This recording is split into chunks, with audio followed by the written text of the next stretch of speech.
ಅದರಲ್ಲೂ ಕೂಡ ಜನಪದ ಸಾಹಿತ್ಯ ಒಂದು ಜೀವಪರ ಸಂವೇದನೆಯನ್ನು ಹೇಗೆ ಕಟ್ಕೊಟ್ಟಿದೆ, ಸ್ತ್ರೀವಾದಿ ನೆಲೆಗಳನ್ನು ಹೇಗೆ ಕಟ್ಕೊಟ್ಟಿದೆ, ಮುಂದಿನ ಸಂಶೋಧಕರು ಜನಪದ ಸಾಹಿತ್ಯದಲ್ಲಿ ಸ್ತ್ರೀ ನೆಲೆಗಟ್ಟನ್ನು ಹೇಗೆ ಅಧ್ಯಯನ ಮಾಡ್ಬೋದು ಎಂಬುದರ ಬಗ್ಗೆ ಅರ್ಥಪೂರ್ಣವಾದ ಮಾತನಾಡಿದಂಥ ಡಾಕ್ಟರ್ KR ಸಂಧಿರೆಡ್ಡಿ ಮೇಡಮ್ ಅವರಿಗೆ ನಾನು ನಿಮ್ಮೆಲ್ಲರ ಪರವಾಗಿ ಧನ್ಯವಾದವನ್ನು ಅರ್ಪಿಸ್ತಾ ಇದ್ದೀನಿ.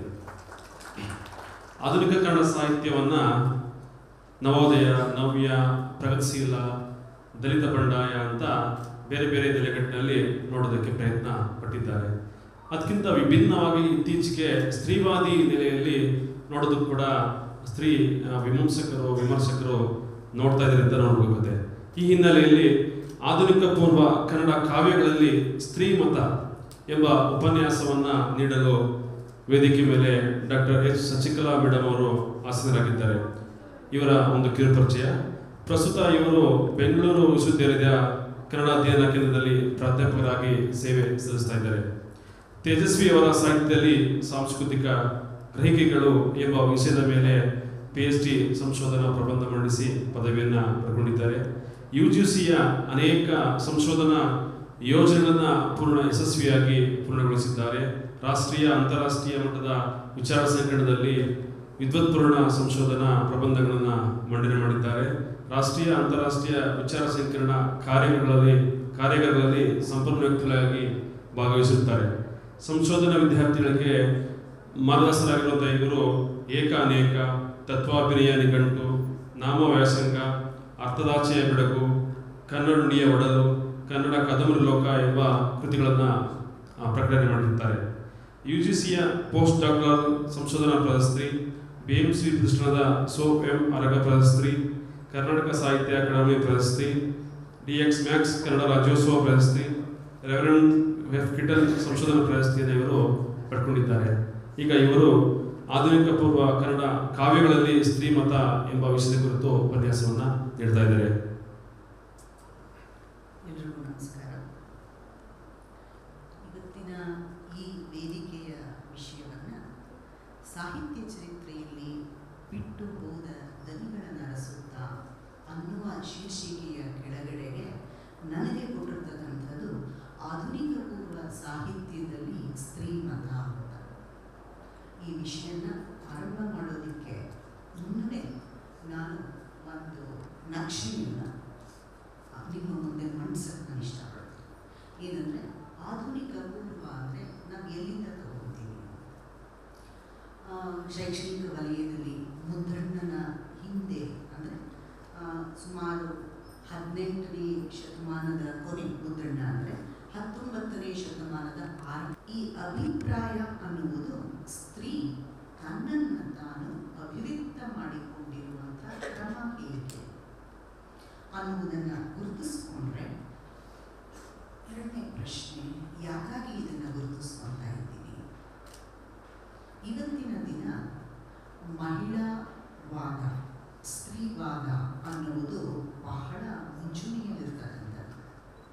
ವರ್ತಮಾನದ ನೆಲದಲ್ಲಿ ನಿಂತು ನಮ್ಮ ಹಿಂದಿನ ಸಾಹಿತ್ಯವನ್ನು ನಾವು ನೋಡುವ ದೃಷ್ಟಿಕೋನವನ್ನು ಹೇಗೆ ಕಟ್ಕೊಳ್ತಾ ಇದ್ದೀವಿ ಅನ್ನುವ ನೆಲೆಗಟ್ಟಿನಲ್ಲಿ ನಾನು ಹಿಂದಕ್ಕೆ ಹೋಗಿ ನೋಡೋದಕ್ಕೆ ಶುರು ಮಾಡಿದಾಗ ಒಂದು ಇದುವರೆಗೂ ಡಾಕ್ಟರ್ ಸಂಧ್ಯಾ ರೆಡ್ಡಿ ಮೇಡಮ್ ಅವರು ಜನಪದದಲ್ಲಿ ಸ್ತ್ರೀಯ ಮತ, ಸ್ತ್ರೀ ಸಂವೇದನೆಯನ್ನು ಗುರುತಿಸ್ಕೊಟ್ರೆ, ನಾನು ಒಂದು ಬರಹದ ಸಾಹಿತ್ಯದೊಳಗಡೆ ಸ್ತ್ರೀ ಸಂವೇದನೆಯ, ಸ್ತ್ರೀ ತನ್ನನ್ನು ಅಭಿವ್ಯಕ್ತ ಮಾಡಿಕೊಂಡಂಥ ಕ್ರಮವನ್ನು ನಾನು ನೋಡ್ತಾ ಇದ್ದೀನಿ.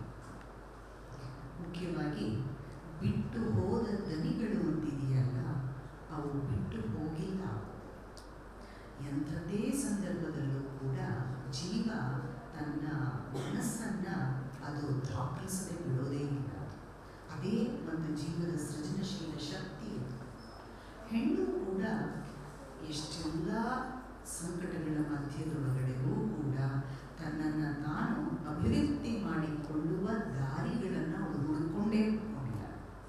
ಇದನ್ನು ನಾನು ಹುಡುಕ್ತಾ ಹೋದಾಗ ಯಾರ್ಯಾರು ಮಹಿಳಾ ಸಾಹಿತ್ಯವನ್ನು ರಚಿಸಿರ್ತಕ್ಕಂಥ ಸ್ತ್ರೀಯರು ಯಾರ್ಯಾರು ಇದ್ದಾರೆ ಅಂತ ಹುಡುಕಿದಾಗ ಕಂತಿ ಅನ್ನೋಳು 12ನೇ ಶತಮಾನದಲ್ಲಿ ಒಬ್ಬಳಿದ್ದು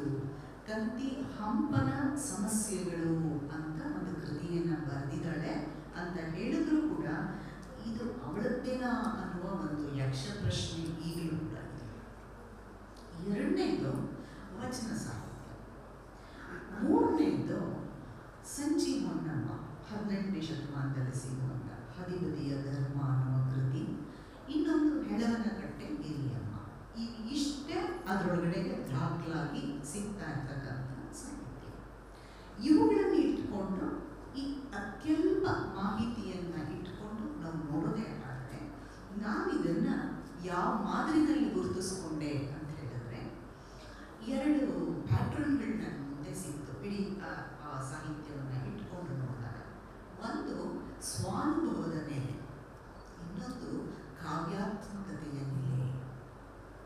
ಸ್ವಾನುಭವದ ನೆಲೆಯಲ್ಲಿ ನಾನು ವಚನ ಸಾಹಿತ್ಯದ ವಚನಕಾರ್ತಿಯರನ್ನ ಇಟ್ಟರೆ, ಕಾವ್ಯಾತ್ಮಕ ನೆಲೆಯೊಳಗೆ ಹದಿಗದಿಯ ಧರ್ಮದ ಸಂಚೀವನವನನ್ನ ಇಡುವಂತೆ ಅವಳ ಯೋಚನೆಗಳು ನನ್ನನ್ನು ಬದಲಾಯಿಸಿತು. ಏನಿದು ಸ್ವಾನುಭವದ ನೆಲೆ? ಸಾಕಷ್ಟು ಜನ ವಚನಕಾರ್ತಿಯರು ವಚನಗಳನ್ನು ರಚನೆ ಮಾಡಿದ್ದಾರೆ. ನಾವು ಅಕ್ಕಮಹಾದೇವಿಯನ್ನು ಗಮನಿಸ್ತೀವಿ, ನೀಲಮ್ಮ, ಗಂಗಾಂಬಿಕೆ, ಹಡಪದ ಅಪ್ಪಣ್ಣಗಳ ಪುಣ್ಯಶ್ರೀ ಲಿಂಗವೇ, ಹೀಗೆ ಸಾಕಷ್ಟು ಜನ ವಚನಕಾರ್ತಿಯರಿದ್ದಾರೆ. ಇಲ್ಲೆಲ್ಲ ಹೇಗೆ ಅವರು ತಮ್ಮ ವಚನದಲ್ಲಿ ಹೇಳ್ತಾ ಹೋಗ್ತಿದ್ದಾರೆ ಅಂದರೆ, ಮೊದಲನೇ ಪ್ರಶ್ನೆ, ವಚನ ಅನ್ನುವುದು ಒಂದು ಅನುಭವದ ಹುಡುಕಾಟದಲ್ಲಿ ನಡೆಸಿದ ಒಂದು ಸಾಧನೆಯ ದಾರಿಯ. ಈ ದಾರಿಯ ಒಳಗಡೆ ನಾವು ಫಸ್ಟ್ ಇದನ್ನ ವ್ಯಾಖ್ಯಾನಕ್ಕೆ ಒಳಪಡಿಸ್ಕೊಂಡ್ರೆ, ಅರ್ಥ ಮಾಡ್ಕೊಳ್ಳೋಕ್ಕೆ ನಾವು ಪ್ರಯತ್ನ ಪಟ್ಟರೆ, ಅನುಭವದ ಸಾಧನೆ ಅನ್ನುವ ದೃಷ್ಟಿಯೊಳಗಡೆಗೆ ಮೊದಲು ಎದುರಾಗುವಂತಹ ವೈಯಕ್ತಿಕ ಸಂಕಟಗಳನ್ನು ನಿವಾರಣೆ ಮಾಡಿಕೊಳ್ಳೋದಿದೆಯಲ್ಲ, ಅದು ಬಹಳ ಮುಖ್ಯ. ಈ ವೈಯಕ್ತಿಕ ಸಂಕಟಗಳ ನಿವಾರಣೆಯೊಳಗೆ ಮಹಿಳೆಗೆ ಎಂದೆಂದೂ ಎದುರಾಗುವ ದೊಡ್ಡ ಪ್ರಶ್ನೆ ಅಂದರೆ ಗಂಡೆ. ಈ ಗಂಡಿನ ಸಮಸ್ಯೆಯನ್ನ ವಿತ್ ಇನ್ವರ್ಟೆಡ್ ಕಾಮ ನಾನು ಹೇಳ್ತಿದ್ದೀನಿ, ಈ ಗಂಡಿನ ಸಮಸ್ಯೆಯನ್ನ ಹೇಗೆಲ್ಲ ವಚನಕಾರ್ತಿಯರು ನೋಡಿದ್ದಾರೆ ಅಂತ ಹೇಳಿದ್ರೆ, ಅದರೊಳಗಡೆಗೆ ಫಸ್ಟ್ ಸಾಮಾಜಿಕ ನಿಯಮಗಳನ್ನು ಹೆಣ್ಣಿನ ಮೇಲೆ ಹೇರಲ್ಪಟ್ಟಿರ್ತಕ್ಕಂಥ ಒಂದು ಪ್ಯಾಟರ್ನ್ ಕಾಣಿಸಿದ್ರೆ, ಎರಡನೇದು ಯಾವಾಗಲೂ ನೀನು ಹೆಣ್ಣು ಅಂತ ಗುರುತಿಸ್ತಕ್ಕಂಥ ಇನ್ನೊಂದು ಕ್ರಮವನ್ನು ಕಾಣ್ತೀವಿ. ನೆಕ್ಸ್ಟು ಈ ಇಷ್ಟನ್ನು ಕೂಡ ಮೀರುವಂತಹ ಇನ್ನೊಂದು ಬಗೆಯಾಗಿ ನಾವು ಗುರುತಿಸ್ತೀವಿ. ಇದರೊಳಗಡೆಗೆ ಮೊದಲನೇ ಪಾರ್ಟ್ ಇದೆಯಲ್ಲ, ಯಾವುದು ಸ್ವಾನುಭವದ ನೆಲೆಯೊಳಗೆ, ಒಂದು ಸಾಮಾಜಿಕತೆಯ ನೆಲೆಯೊಳಗೆ, ಹೆಣ್ಣು ಅಂತ ಗುರುತಿಸ್ತಕ್ಕಂಥ ನೆಲೆಯಲ್ಲಿ ಮೊದಲು ಕಣ್ಣಿಗೆ ಕಾಣಿಸೋದು ನನಗೆ ನಿರಾಕರಣೆಯ ನೆಲೆ. ಇವತ್ತಿನ ದಿನ ಸಾಮಾಜಿಕ ಚಿಂತನೆಯ ಹಿನ್ನೆಲೆಯಲ್ಲಿ ಅದು ಪ್ರತಿಭಟನೆಯ ನೆಲೆಯಾಗಿ ಕಾಣಿಸುತ್ತೆ.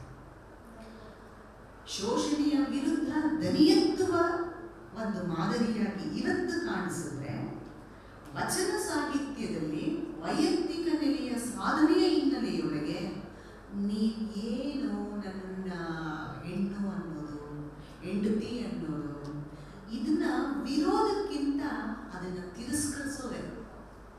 ಅದರಲ್ಲಂತೂ ಇವಳದು ನೀಲಮ್ಮನ ವಚನದಲ್ಲಿ ಒಂದು ಬರುತ್ತೆ ಸಾಲು, ಅದರೊಳಗೆ ಮಡದಿ ಎನ್ನಲಾಗದು ಬಸವನಿಗೆ, ಪುರುಷ ನೆನಲಾಗದು ಬಸವಯ್ಯನಿಗೆ. ಇದನ್ನು ಹೇಳೋದಕ್ಕೆ ಎಷ್ಟು ಧೈರ್ಯ ಬೇಕು. ಬಸವನೆನ್ನಲಾಗದು ಪುರುಷ ಎನಗೆ ಅನ್ನೋದು ನೀಲಮ್ಮನೇ ಹೇಳುವ ಇನ್ನೊಂದು, ಮಡದಿ ಎಂಬ ಶಬ್ದ ನಿಶಬ್ದವಾದಡೆ ನಾನೀಗ ನಿಜಸ್ಕಿ ಬಸವ.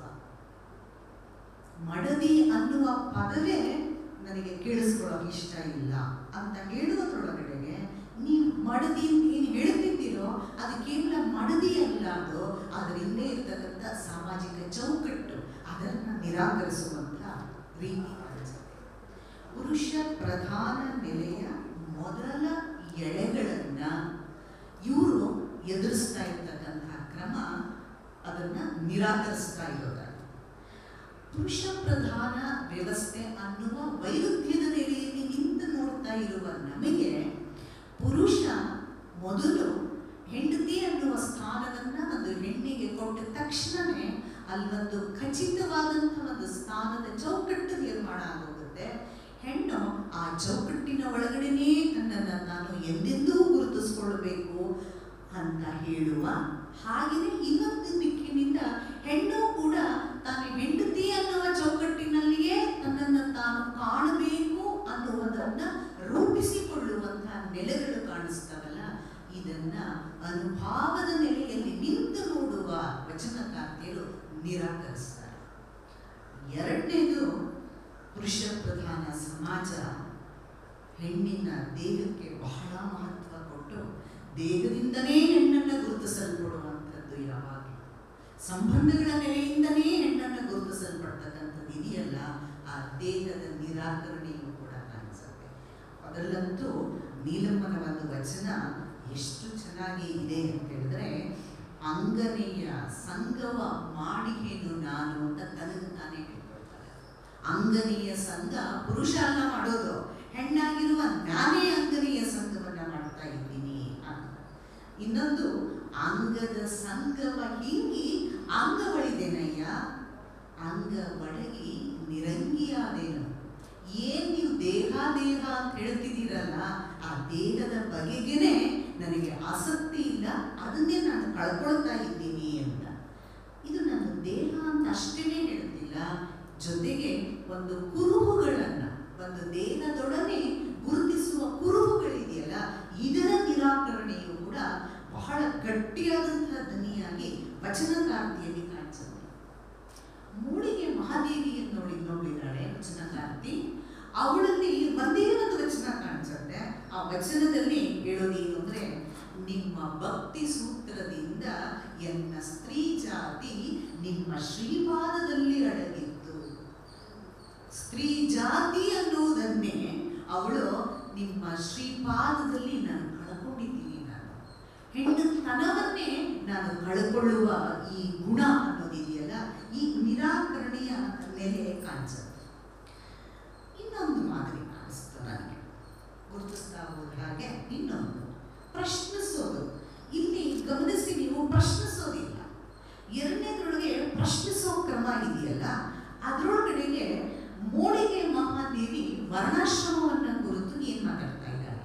ನನಗೆ ಸ್ತ್ರೀ ಸಂವೇದನೆ ಅಂದ್ರೆ ಕೇವಲ ಪುರುಷನ ಬಗ್ಗೆ ಮಾತಾಡ್ತಾ ಇರೋದು ಅಷ್ಟೇ ಅಲ್ಲ, ಮಹಿಳೆಯ ಮನಸ್ಸು ಯಾವ್ಯಾವ ರೀತಿಯಲ್ಲೆಲ್ಲ ಕೆಲಸ ಮಾಡಿದೆ ಅಂತ ನನಗೆ ನಡೆಸುವಂತಹ ಹುಡುಕಾಟವಾಗಿ ಇದು ಒಂದು ಸಮಾಜಮುಖಿಯ ಈ ಒಂದು ಸಮ್ಮೇಳನ ಒಂದು ದಾರಿ ಮಾಡಿಕೊಡ್ತು ನನಗೆ.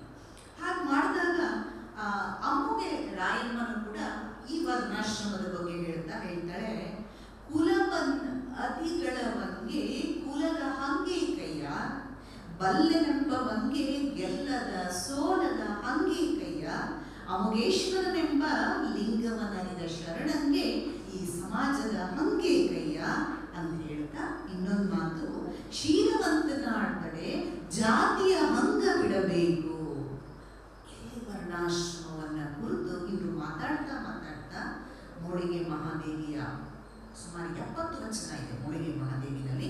ಒಂದೇ ಒಂದು ವಚನದಲ್ಲಿ ಕ್ಷೀರ ನೀರಿನಂತೆ ಹೊರೆಯಿಲ್ಲದೆ ವರ್ಣಭೇದವಿಲ್ಲದೆ ಕೂಡಬೇಕು.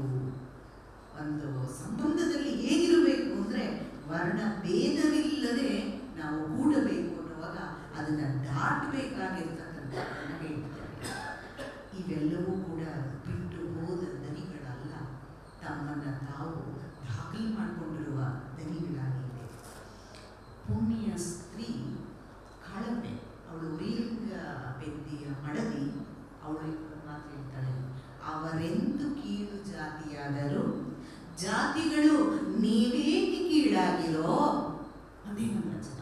ಇದ್ರೊಳಗಡೆಗೆ ಆ ಸಿಟ್ಟು, ವರ್ಣಾಶ್ರಮದ ಬಗ್ಗೆ ಆಕ್ರೋಶ ಇರುವಂತಹ ಈ ಗುಣವನ್ನು ನಾವು ನೋಡ್ತಾ ಹೋಗ್ತೀವಲ್ಲ, ಇದು ಅಷ್ಟೇ ಅಲ್ಲದೇನೆ ವಚನಕಾರ್ತಿಯರೊಳಗೆ ಯಾವ ಅಲ್ಲಮ, ಯಾವ ಬಸವಣ್ಣ, ಇವರೆಲ್ಲರೂ ಕೂಡ, ಅದರಲ್ಲೂ ಮುಖ್ಯವಾಗಿ ಬಸವಣ್ಣ ಒಂದು ದಾಸೋಹದ ಪರಿಕಲ್ಪನೆಯನ್ನ ಇಟ್ಟುಕೊಂಡು ಹೇಳ್ತಾ ಹೋಗಿದ್ದಿದೆಯಲ್ಲ, ಈ ಮಾತನ್ನೇ ಪ್ರಶ್ನೆ ಮಾಡ್ತಕ್ಕಂಥ ಒಂದು ಧೈರ್ಯವನ್ನು ಕೂಡ ಈ ಮಹಿಳಾ ವಚನಕಾರ್ತಿಯರು ತೋರಿಸ್ತಾ ಇದ್ದಾರೆ.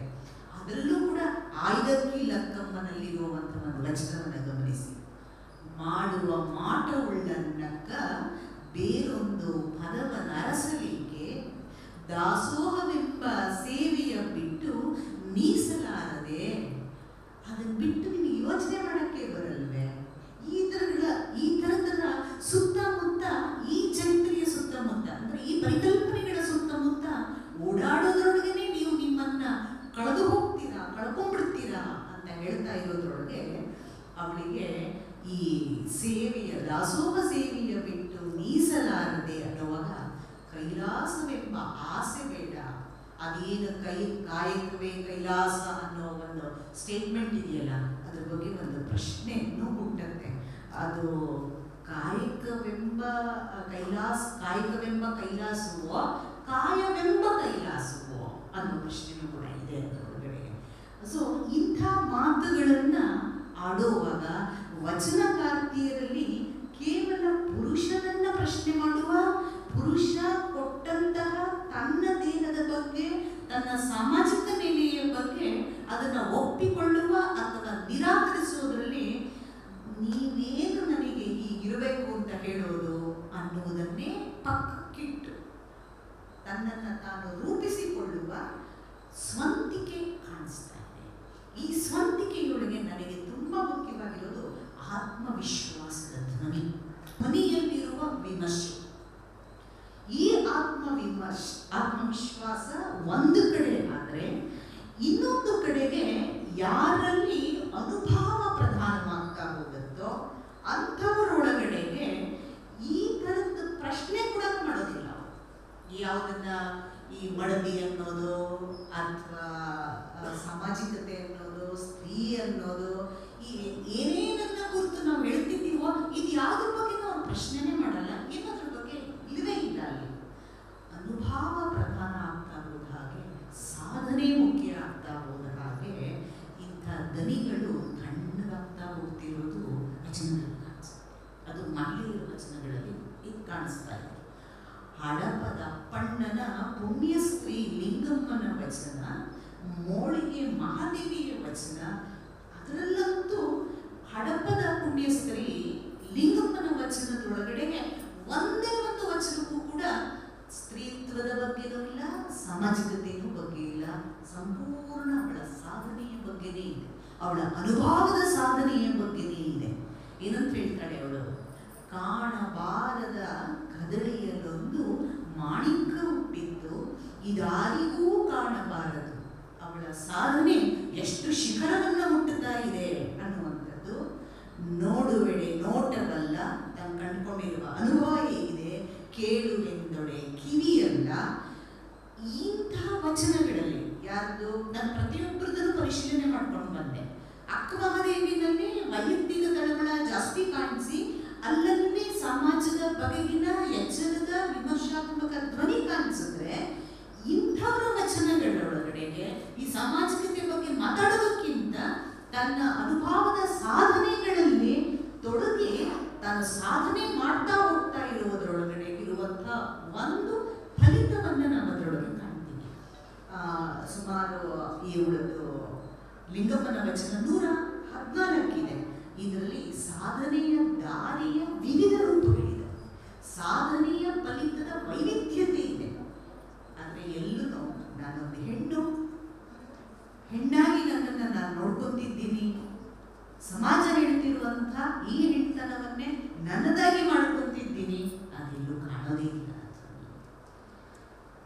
ಈಗ ನಾನು ಇವತ್ತಿನ ದಿನಕ್ಕೆ ಬಿಟ್ಟು ಹೋದ ದನಿಗಳನ್ನು ಅರಸುತ್ತಾ ನಾನು ಏನು ತಗೊಂಬರ್ಲಿ ಇವತ್ತಿಗೆ ಅಂತ ನಾನು ನೋಡಿಕೊಂಡ್ರೆ, ಇವು ನನಗೆ ಮಾರ್ಗದರ್ಶಿ ಸೂತ್ರಗಳಾಗಿ ಕಾಣಿಸ್ತವೆ. ಕಳೆದು ಹೋದ ಬಿಟ್ಟು ಹೋದ ದನಿಗಳಲ್ಲ, ಚರಿತ್ರೆಯಲ್ಲಿ ದಾಖಲಾದಂಥ ಮಾರ್ಗದರ್ಶಿ ಸೂತ್ರಗಳು. ಏನು ಮಾರ್ಗದರ್ಶಿ ಸೂತ್ರಗಳು ಇವು?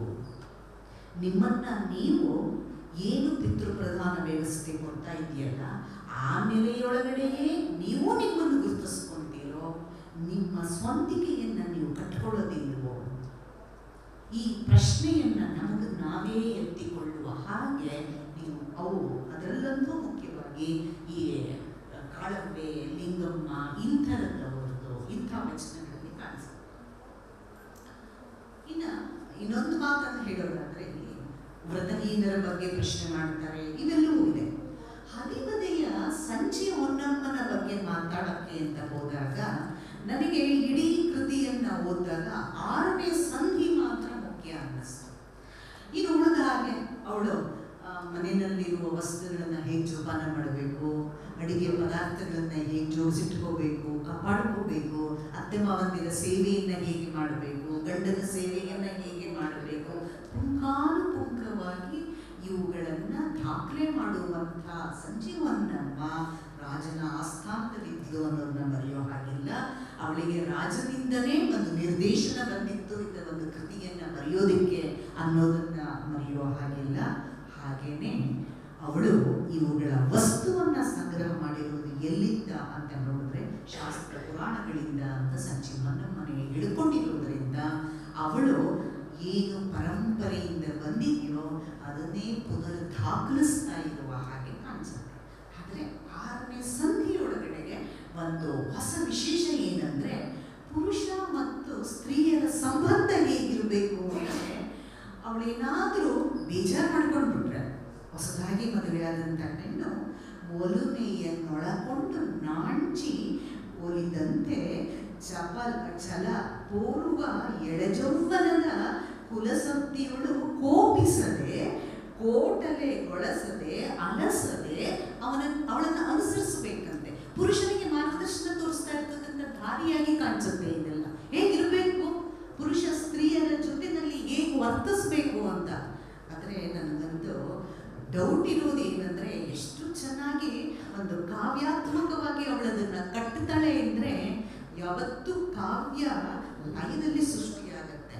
ಕಾವ್ಯತ್ವ ಅಂದ್ರೆ ಏನು ಅಂತ ನಾನು ಡಿಫೈನ್ ಮಾಡ್ಕೋಬೇಕು ಫಸ್ಟ್. ಅದನ್ನ ಯಾವ ಯಾವ ಬೇರೆ ಬೇರೆ ಧ್ವನಿಗಳನ್ನ ಲಯದ ಮುಖಾಂತರ ಒಂದು ಕಾವ್ಯ ದಾಖಲಿಸ್ತಾ ಇರುತ್ತೆ. ನನಗೆ ಆ ಬೇರೆ ಬೇರೆ ಧ್ವನಿಗಳನ್ನ ಹಿಡಿಯೋ ಸಾಮರ್ಥ್ಯ ಬಂದಾಗ ಮಾತ್ರ ನಾನು ಕಾವ್ಯದ ಒಳಗಡೆಗೆ ಹೋಗ್ತೀನಿ. ಇಲ್ಲಿ ನನಗೆ 6ನೇ ಸಂಧಿಯೊಳಗೆ ಅವಳು ಏನು ಆದಿಬದಿಯ ಧರ್ಮದ ಸಾಂಗತ್ಯದ ಮುಖಾಂತರ ಅವಳು ದಾಖಲಿಸ್ತಿದ್ದಾಳೆ. ಅದರೊಳಗೆ ಮತ್ತೆ ಪುರುಷನ ಪರವಾಗಿಯೇ ನೀನು ಒಲಿಸ್ಕೋ, ಇವಳನ್ನ ಹೀಗೆ ಮಾಡಿ ನೀನು ಒಲಿಸ್ಕೊಂಡ್ರೆ ಸಂಬಂಧ ಚೆನ್ನಾಗಿರುತ್ತೆ ಅಂತ ಅವಳಿಗೆ ಪುರುಷನಿಗೆ ದಾರಿಯನ್ನು ತೋರಿಸ್ತಾ ಮತ್ತೆ ಪುರುಷನ ಪರವಾಗಿಯೇ ನಿಂತ್ಕೊಂತ ಇರೋ ಹಾಗೆ ನನಗೆ ಕಾಣಿಸ್ತಾ ಹೋಯಿತು. ಹಾಗಾಗಿ ಅದನ್ನು ಕಾವ್ಯಾತ್ಮಕ ನೆಲೆ ಅಂತಲೇ ನಾನು ಗುರುತಿಸ್ತೇನೆ. ಮತ್ತಿವತ್ತು ವರ್ತಮಾನಕ್ಕೆ ಬರಲೇಬೇಕು. ಒಂದೇ ನಿಮಿಷ, ವರ್ತಮಾನಕ್ಕೆ ನಾನು ಬರಲೇಬೇಕು. ಮಕ್ಕಳು ಬುಗುರಿ ಆಡಿಸ್ತಿರ್ತಾರೆ, ಸಾಕಷ್ಟು ಮಕ್ಕಳಿದ್ದಾರೆ. ಬುಗುರಿ ಆಡಿಸ್ತಿರ್ತಾರೆ, ಬುಗುರಿನ ಚಾಟಿನಲ್ಲಿ ಸುತ್ತಿ ಬಿಡ್ತಾರೆ. ಎಷ್ಟು ಜೋರಾಗಿ ಬಿಡ್ತಾರೋ ಬುಗುರಿ ಅಷ್ಟು ಚೆನ್ನಾಗಿ ನಿದ್ದೆ ಮಾಡುತ್ತೆ. ಖುಷಿ ಒಬ್ರಿಗೊಬ್ರಿಗೆ, ನನ್ನ ಬುಗುರಿ ಎಷ್ಟು ಚೆನ್ನಾಗಿ ನಿದ್ದೆ ಮಾಡ್ತಾ ಇದೆ. ಪುರುಷ ಪ್ರಧಾನ ವ್ಯವಸ್ಥೆಗೆ ನಾವು ಎಷ್ಟೇ ಪ್ರಶ್ನೆಗಳನ್ನು ಹಾಕಿದ್ರೂ ಕೂಡ ಈ ವ್ಯವಸ್ಥೆ ಎಷ್ಟು ಚೆನ್ನಾಗಿ ನಿದ್ದೆ ಮಾಡುತ್ತೆ ಅಂತ ಹೇಳಿದ್ರೆ, ಈ ನಿದ್ದೆ ಮಾಡುವ ಪುರುಷ ಪ್ರಧಾನ ವ್ಯವಸ್ಥೆ ಕಂಡು ಕಾಣದ ಹಾಗೆ, ಗೊತ್ತಾಗಿಯೂ ಗೊತ್ತಾಗದ ಹಾಗೆ ಈ ರೀತಿ ನಿದ್ದೆ ಮಾಡೋದ್ರೊಳಗನೆ ಸ್ತ್ರೀಯ ಅಸ್ತಿತ್ವದ ನಿರಾಕರಣೆಯನ್ನ ತನಗೆ ಬೇಕಾದಂತೆ ಕಾಲಕ್ಕೆ ತಕ್ಕಂತೆ, ಇದು ಆಧುನಿಕ ಪೂರ್ವದಲ್ಲಿ ಒಂದು ಮಾದರಿಯಾದ್ರೆ ಇವತ್ತಿನ ಕ್ರಮದಲ್ಲೂ ಕೂಡ ತನಗೆ ಬೇಕಾದಂತೆ ಮರುರೂಪಿಸಿಕೊಳ್ಳುತ್ತಾ ಇರ್ತಕ್ಕಂಥ ಬುಗುರಿ ನಿದ್ದೆ ಮಾಡುವ ರೀತಿಯೊಳಗೆ ತಾನೂ ಕೂಡ ಕಳ್ಳ ನಿದ್ದೆಯೊಳಗೆ ಮುಳುಗಿರ್ತಕ್ಕಂಥ ಇಂಥ ಪುರುಷ ಪ್ರಧಾನ ವ್ಯವಸ್ಥೆಯನ್ನ ಪ್ರಶ್ನೆ ಮಾಡುವ, ಅಷ್ಟೇ ಅಲ್ಲದೆ ನಮ್ಮ ಬಿಟ್ಟು ಹೋದ ದನಿಗಳಲ್ಲಿದೆಯಲ್ಲ ಆ ದನಿಗಳಲ್ಲಿರುವ ನಮ್ಮ ಸ್ವಂತಿಕೆಯನ್ನು ಅದರ ಎದುರು ರೂಪಿಸಿಕೊಳ್ಳದೆ ಹೋದರೆ, ಆ ಧೈರ್ಯ ತೋರಿಸದೆ ಹೋದರೆ, ಆತ್ಮವಿಶ್ವಾಸದಿಂದ ನಾವು ಮುನ್ನಡೆಯದೆ ಹೋದರೆ, ಅಂತಹ ಸಾಹಿತ್ಯದ ನಿರ್ಮಾಣ ನಮ್ಮಿಂದ ಆಗದೆ ಹೋದರೆ ಈ ಕಳೆದು ಹೋದ ದನಿಗಳನ್ನು ಅರಸಿಯೂ ನಮಗೆ ಪ್ರಯೋಜನವಿಲ್ಲ. ಅಂತಹ ಸಾಹಿತ್ಯ ಕನ್ನಡದಲ್ಲಿ ಹೆಚ್ಚು ಬರಬೇಕಾಗಿದೆ. ಅದು ಕನ್ನಡಕ್ಕೆ ಮಾತ್ರ ಆಗಲ್ಲ, ಇಡೀ ಭಾರತೀಯ ನೆಲೆಗೆ ಅದು ಕಾಣಿಕೆಯಾಗಿ ಸಲ್ಲತ್ತೆ. ಸಮಾಜಮುಖಿಯ ಇಂತಹ ಗೋಷ್ಠಿಗಳು ಈ ನೆಲೆಯತ್ತ ಚಲಿಸಲಿ ಅಂತ ನಾನು ಆಶಿಸ್ತೇನೆ.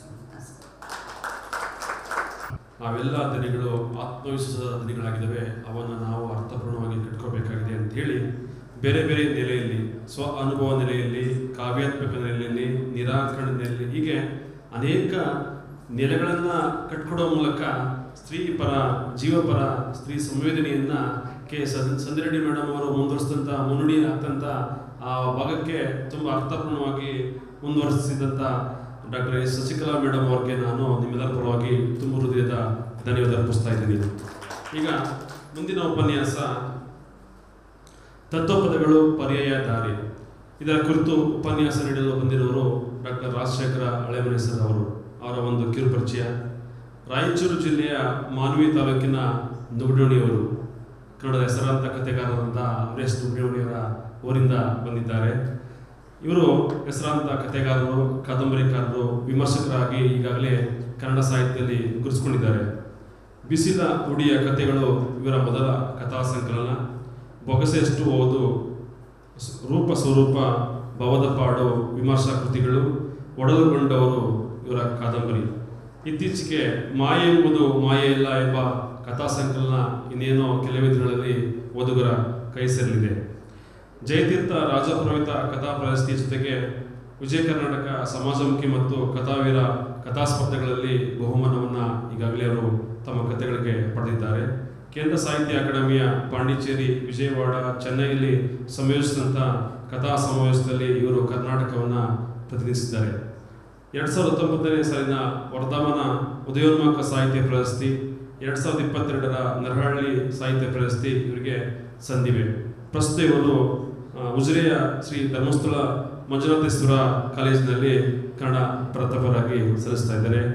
ತತ್ವಪದಗಳು ಪರ್ಯಾಯ ದಾರಿ ಎಂಬ ವಿಷಯ ಕುರಿತು ಇವತ್ತು ಉಪನ್ಯಾಸವನ್ನು ನೀಡ್ತಾ ಇದ್ದಾರೆ. ಎಲ್ಲರಿಗೂ ನಮಸ್ಕಾರ. ಹಿರಿಯ ವಿದ್ವಾಂಸರು, ಸಾಹಿತ್ಯ ಚರಿತ್ರೆ ಹುಟ್ಟಿದಟ್ಟಿ ಅಂತೀರಿ ಮುಡಿಚೆಟ್ಟಿಯಲ್ಲಿ ಆ ದೇಳನ್ನ ಮುಟ್ಟಾದ 3 ದಿನಕ್ಕ ಹುಟ್ಟಿ ಬಂದಿದ್ದಿ ನೀನು ಮುಡಿಚೆಟ್ಟು ನೀನು ಮುಡಿಚೆಟ್ಟಿಯಲ್ಲಿ ಆ ದೇಳನ್ನ ತೊಗೊಳಕ್ಕೂ ತಗಲಿ ಬಂದವ ನೀನು ತಗಲ ಮಾತಾಡೋದೇನಣ್ಣ. ಏನ್ ಆ ಜಾತಿ ಈ ಜಾತಿ, ಆ ಧರ್ಮ ಈ ಧರ್ಮ, ಅವನ ಮೇಲೂ ಇವನ್ ಕೇಳು, ಅವನ ಹೆಚ್ಚು ಇವನ್ ಕಡಿಮೆ, ಅವನ್ ಕಾರ್ ತಗೊಂಡ, ಈಗೆಲ್ಲ ಈ ಲೌಕಿಕವಾದ ಈ ದ್ವಂದ್ವಗಳಿದಾವಲ್ಲ, ಈ ಲೌಕಿಕವಾದ ವ್ಯಸನಗಳಿದ್ದಾವಲ್ಲ, ಇವುಗಳನ್ನೆಲ್ಲ ತತ್ವಪದಕಾರರು ನಿರಾಕರಿಸುವಂಥದ್ದು. ಅದಕ್ಕೆ ಅವರು ಹೇಳ್ತಾ ಇದ್ದಾರೆ, ಇದರ ಬಗೆಯ ತಿಳಿಯದೆ ಒಗದು ಮಾತಾಡಿದರೆ ನಗಗೇಡಿ ಕಾಣ್ತಾರನ್ನ, ಎಲಿವಿನಾಲಯದೊಳು ಒಳವಕ್ಕು ನೀ ಕುಂತು ಓಡಾಡಬೇಡ ನೀ ಕೇಳಣ್ಣ, ಎಲಬು ತೊಗಲ ಮಲಮೂತ್ರ ಮಾಂಸವು ನಿನ್ನಲ್ಲಿ ಕಾಣ್ತಾರಲ್ಲಣ್ಣ. ನಾವು ಮನಸ್ಸನ್ನು ಹೊರಬಿಡುತ್ತಾ ಇದ್ದೀವಿ, ನಮ್ಮ ಒಳಗಡೆ ತುಂಬಿಕೊಂಡಿದ್ದೀವಿ. ನಾವು ಮಲ ನಮ್ಮ ಒಳಗಡಿದೆ, ಮೂತ್ರ ನಮ್ಮ ಒಳಗಡಿದೆ, ಭ್ರಷ್ಟಾಚಾರ ನಮ್ಮ ಒಳಗಡಿದೆ, ಅನ್ಯಾಯ ನಮ್ಮ ಒಳಗಡಿದೆ, ಕಲ್ಮಶ ನಮ್ಮ ಎಲ್ಲವೂ ತುಂಬಿಕೊಂಡಿರ್ತಕ್ಕಂಥ ಮನುಷ್ಯ ಮುಖವಾಡಕೊಂಡು ಅಯ್ಯೋ ನಾವು ಇದು ಮಾಡ್ತಾ ಇದ್ದೀವಿ, ಹಾಗೆ ಮಾಡ್ತಾ ಇದ್ದೀವಿ, ಹೀಗೆ ಮಾಡ್ತಾ ಇದ್ದೀವಿ, ನನ್ನಿಂದ ಹೀಗೆಲ್ಲ ನಾವು ವ್ಯಸನ ಪಡ್ತಾ ಇದ್ದೀವಲ್ಲ, ಇದನ್ನ ನಿರಾಕರಿಸುವಂಥದ್ದೇ ನಿಜವಾದ ಬದುಕಿನ ತತ್ವ ಅಂತೇಳಿ ತತ್ವಪದಕಾರರು ಪ್ರತಿಪಾದನೆ ಮಾಡ್ತಾ ಹೋಗಿರ್ತಕ್ಕಂಥದ್ದು. ಈ ಥರದ ನೂರಾರು ಭಾಷಿಕ ಕೃತಿಗಳು ನಮ್ಮ ತತ್ವಪದಕಾರಗಳಲ್ಲಿ ಸಿಗುತ್ತೆ. ಅದನ್ನೆಲ್ಲ ನಾನು ಇಲ್ಲಿ ಹೇಳಿಕ್ಕೆ ಹೋಗೋದಿಲ್ಲ, ಯಾಕಂದರೆ ತುಂಬ ಸಮಯ ಇಲ್ಲದೆ ಇರೋದ್ರಿಂದ. ಬಟ್ ಒಂದು 4 ಅಂಶಗಳನ್ನು, ಇನ್ನೊಂದು 5 ನಿಮಿಷದಲ್ಲಿ 4 ಅಂಶಗಳನ್ನು ಅವರ ನಿಜವಾದ ಒಂದು ಅಂತಸತ್ವ ಏನು, ಯಾಕಂದರೆ ಸುಮಾರು ಒಂದು 850 ಬಹಳ ಮುಖ್ಯವಾದ ತತ್ವಪದಕಾರರಿದ್ದಾರೆ. ದಲಿತ ತತ್ವಪದಕಾರರಿದ್ದಾರೆ, ಮುಸ್ಲಿಂ ತತ್ವಪದಕಾರರಿದ್ದಾರೆ, ಬೇರೆ ಬೇರೆ ಸಮುದಾಯಗಳಿಂದ ಬಂದಿರತಕ್ಕಂಥ ತತ್ವಪದಕಾರರಿದ್ದಾರೆ. ಹಲವು ಧ್ವನಿಗಳು ಏನಾಗಿದ್ದಾವೆ ಅಂತಂದರೆ ಈ ಸಂದರ್ಭದಲ್ಲಿ ಅಭಿವ್ಯಕ್ತಿಗೊಂಡಿರ್ತಕ್ಕಂಥದ್ದು. ಈ ಧ್ವನಿಗಳ ಸ್ವರೂಪ ಏನಿದೆ ಅನ್ನೋದನ್ನು ನಾವು ಸೂಕ್ಷ್ಮವಾಗಿ ಗಮನಿಸಬೇಕು. ಇನ್ನೊಂದು ಇಲ್ಲಿ ನಾನು ಮುಖ್ಯವಾಗಿ ಹೇಳಲೇಬೇಕು, ಇವರು ಕೂಡ ತತ್ವಪದಕಾರರು ಕೂಡ ಮಹಿಳೆಯರಿಗೆ ಸ್ಥಾನ ಕೊಟ್ಟಿಲ್ಲ. ಬಹಳ ಮುಖ್ಯವಾದ ಒಬ್ಬ ಒಳ್ಳೆ ಮಹಿಳಾ ತತ್ವಪದಕಾರತೆ ನಮಗೆ ಸಿಗೋದಿಲ್ಲ.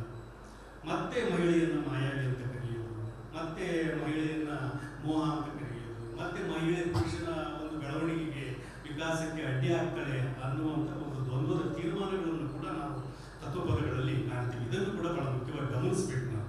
ಈ ಹಿನ್ನೆಲೆಯೊಳಗಡೆ ಒಂದು 5 ಅಂಶಗಳು ಬಹಳ ಮುಖ್ಯವಾಗಿ ನಾವು ಗಮನಿಸಲೇಬೇಕಾಗಿರುವಂಥದ್ದು. ತತ್ವಪದಗಳ ಒಂದು ದೊಡ್ಡ ಪರ್ಯಾಯ ಶಕ್ತಿ ಯಾಕಾಗುತ್ತೆ ಅಂತಂದ್ರೆ, ಇವರು ಎಲ್ಲರನ್ನು ಒಳಗೊಳ್ಳುವ ಒಂದು ತತ್ವ ಇದೆ, ಎಲ್ಲರನ್ನ ಒಳಗೊಳ್ಳುವಂಥ ಒಂದು ತತ್ವ ಇದೆ. ಹೀಗಾಗಿ ಈ ಕಾಲದಲ್ಲಿ ನಾವೆಲ್ಲ ಒಡೆದು ಹೋಗ್ತಾ ಇದ್ದೇವೆ, ಚಿತ್ರ ಆಗ್ತಾ ಇದ್ದೇವೆ, ಬೇರೆ ಬೇರೆ ಅಂತ ಇದ್ದೇವೆ. ಆದರೆ ತತ್ವಪದಕಾರ ಮನಸ್ಸಿದ್ದಾಗಲೇ ತತ್ವಪದಕಾರ ಕುರುವೇ ಇಲ್ಲ. ಕುರು ಇದ್ದಾಗ ನಮಗೆ ಸಮಸ್ಯೆಗಳು ಬರುತ್ತೆ. ಅರಿವಿಗೆ ಪ್ರಾಧಾನ್ಯತೆಯನ್ನು ಕೊಡ್ತಕ್ಕಂಥವ್ರು. ಹೀಗಾಗಿ ಎಲ್ಲರನ್ನು ಒಳಗೊಳ್ಳುವುದು ಬಹಳ ಮುಖ್ಯವಾದ ತತ್ವ ಇರುವುದು. ವಿವೇಕ ಮತ್ತು ವಿರಕ್ತಿ ಬಹಳ ಮುಖ್ಯವಾದ ತತ್ವ ಇರುವುದು. ಅಂದರೆ ವಿರಕ್ತಿ ಅಂತಂದ್ರೆ ಯಾವುದು? ಸಂಸಾರವನ್ನು ನಿರಾಕರಿಸುವಂಥದ್ದು ವಿರಕ್ತಿ ಅಲ್ಲ, ಸಮಾಜವನ್ನು ನಿರಾಕರಿಸುವಂಥದ್ದು ವಿರಕ್ತಿ ಅಲ್ಲ, ಅಧಿಕಾರವನ್ನು ನಿರಾಕರಿಸುವಂಥದ್ದು ವಿರಕ್ತಿ ಅಲ್ಲ, ಪ್ರಭುತ್ವವನ್ನು ನಿರಾಕರಿಸುವಂಥದ್ದು ವಿರಕ್ತಿ ಅಲ್ಲ. ಇವುಗಳ ಒಳಗಡೆದ್ದೇ ಇದನ್ನು ಸರಿ ಮಾಡುವ ಒಂದು ನಿರ್ಮೋಹ ಸ್ಥಿತಿ ಇದೆಯಲ್ಲ, ಅದು ವಿರಕ್ತಿ. ಅಂತ ವಿರಕ್ತಿ ನಿಮ್ಮ ಒಳಗಡೆ ಸದಾ ಅದು ಅನುರಣಿಸ್ಬೇಕು ಅಂತಂದ್ರೆ ನೀವು ವಿವೇಕಿಗಳಾಗಬೇಕು ಅಂತ. ಯಾವ ಥರದ ವಿವೇಕ ನಿಮ್ಮ ಒಳಗಡೆ ಬೇಕು ಅಂದ್ರೆ, ನಿಮ್ಮದೇ ಆದ ಒಂದು ಭಾಷೆ, ನಿಮ್ಮದೇ ಆದ ಒಂದು ಸಂಸ್ಕೃತಿ, ನಿಮ್ಮದೇ ಆದ ಒಂದು ಪರಂಪರೆ, ನಿಮ್ಮದೇ ಆದ ಒಂದು ಸ್ವಾಯತ್ತತೆ ನಿಮ್ಮ ಒಳಗಡೆ ಉಸಿರಾಡ್ತಾ ಇದೆ. ಅದ್ರ ಜೊತೆಗೆ ನೀವು ಅನುಸಂಧಾನ ಮಾಡಬೇಕು ಅಂತ. ಹೀಗಾಗಿ ಪ್ರತಿಯೊಬ್ಬ ತತ್ವಪದಕಾರನಿಗೂ ಕೂಡ ಒಂದು ಆತ್ಮಸಾಕ್ಷಿ ಪ್ರಣೀತವಾದ ಒಂದು ದೈವ ಇದೆ, ಒಂದು ಶಕ್ತಿ ಇದೆ. ಅದ್ರ ಜೊತೆಗೆ ನೀವು ಸದಾ ಅನುಸಂಧಾನ ಮಾಡ್ತಾ ಹೋದಾಗೆ ನಿಮ್ಮ ವಿರಕ್ತಿ ಬಲಿಷ್ಠ ಆಗ್ತಾ ಹೋಗುತ್ತೆ, ಅದೊಂದು ವಿವೇಕವಾಗಿ ಮಾರ್ಪಡುತ್ತೆ ಅಂತ. ಹೀಗಾಗಿ ತತ್ವಪದಕಾರರು ವಿರಕ್ತಿಯನ್ನ ನಿರಾಕರಿಸುವ ನೆಲೆಯಲ್ಲಿ ನೋಡೋದಿಲ್ಲ, ಅದನ್ನು ಒಳಗೊಳ್ಳುವ ನೆಲೆಯಲ್ಲಿ ನೋಡ್ತಾರೆ ಮತ್ತು ವಿವೇಕದ ನೆಲೆಯಲ್ಲಿ ಕೂಡ ನೋಡ್ತಾರೆ. ಇದೊಂದು ಬಹಳ ಮುಖ್ಯವಾದ ಅಂಶ. ಇನ್ನೊಂದು ಬಯಲು ಮತ್ತು ಭಕ್ತಿ, ಈ ಎರಡೂ ಬಹಳ ಮುಖ್ಯವಾದ ತತ್ವ ನಮ್ಮ ತತ್ವಪದಕಾರರು.